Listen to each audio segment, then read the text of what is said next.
vote of no confidence in President Jacob Zuma in November was a common highlight for many parties.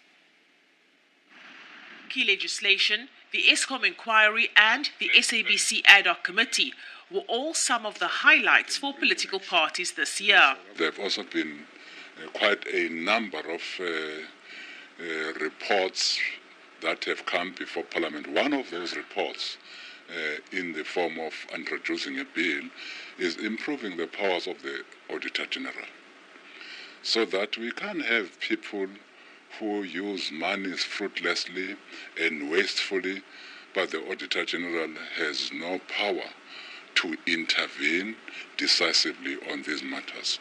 So we do have regulations that are before Parliament to allow the Auditor General to intervene decisively and report these people who create serious misfortunes in the public domain, to report them to other agencies, law enforcement or whatever other agencies that can ensure that there are consequences for wrongdoing in the public service. So that's also one thing, in our view, that bodes well for our democracy, bodes well for spending of public finances. The very big event that we had this year, which is really, I think, was a bit of a game changer in South Africa, was the motion of no confidence in the President, where 177 members of Parliament voted to remove the President.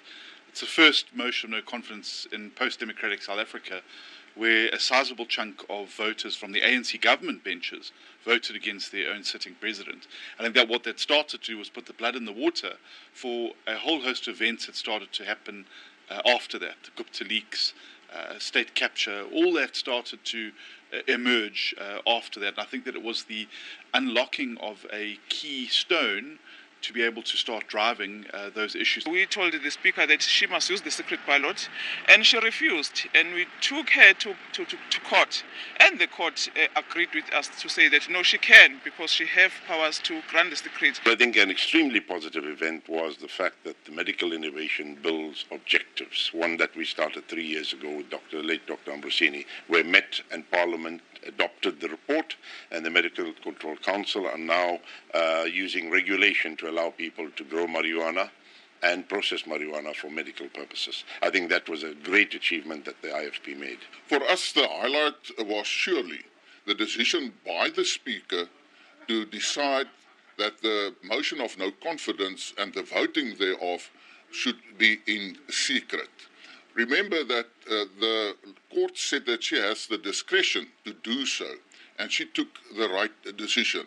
And I think with that decision, she restored the integrity of Parliament, specifically as far as the people of South Africa is concerned. For a long time, we had been trying to impress it upon the Speaker and the other presiding officer that the task of the speakers is not to protect the executive from scrutiny by the legislature.